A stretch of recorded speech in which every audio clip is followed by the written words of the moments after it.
Now, as we've been talking about this morning, a report suggesting that Australia should no longer consider itself a top 5 Olympic nation has provoked a swift and angry response from some quarters.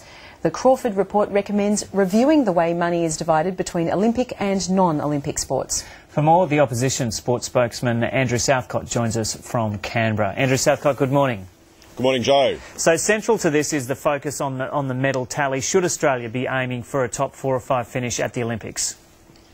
Well, I think it's extraordinary to have any Australian government aiming low. I've never seen that in the last 30 years. There's always been an expectation that we would resource our Olympians and Paralympians and expect them to do the best they possibly could. Now, this review seems to be presaging a return to the bad old days of the 70s and 80s, where we had Australian athletes competing as enthusiastic amateurs up against very well-resourced athletes from other countries. It's taken a big effort from national governments, both Labor and Liberal, over the last 20 years to see that Australian athletes, our Olympians and Paralympians, were performing to their best ability and achieving their goals. And the national government's been a very important partner in that. And if the Rudd government are planning to cut back on our Olympic sports and Paralympic sports,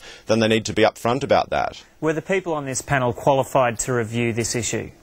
Look, I've seen that there's some commentary around that, and I think certainly any review looking at sport needs to needs to have a big focus on the Olympic sports and the international sports, because after all, for the national government, that is one of our major focuses. It's on the high performance program as well as participation, but we need to recognise that it's also the state governments and local governments are also involved on the participation side, whereas when you consider the Olympics, it's really the national government that has the main responsibility here. And the one thing I would like to say, I mean, there's been a lot of the commentary is around the divide between the Olympic sports and the non-Olympic sports, but there's no easy divide. I mean, a lot of people who are competing in the football codes got their start in little athletics. A lot of people who compete for Australia in the pool got their start through surf lifesaving, and we all know that all of those sports are important, but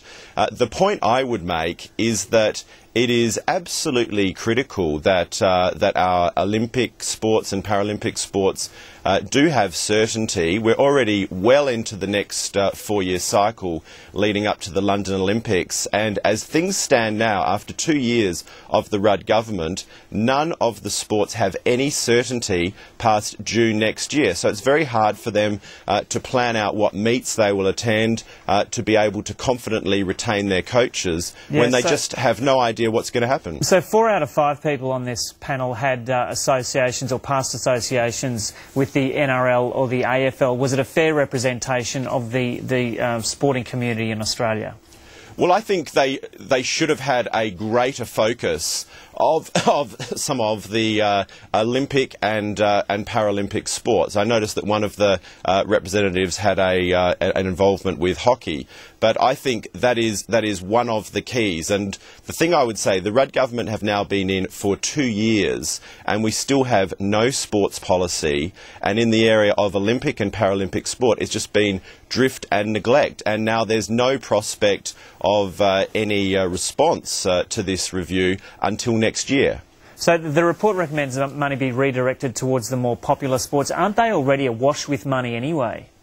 Well, that's absolutely right. Certainly the AFL, very successful enterprise, very good attendances and very well supported, and great participation as well. And what we need to recognise is a lot of the people who aspire to representing Australia in the Olympics and Paralympics, they train in obscurity. They don't have a lot of resources other than government. They don't have the strong sponsorship that you do see in a lot of our football codes.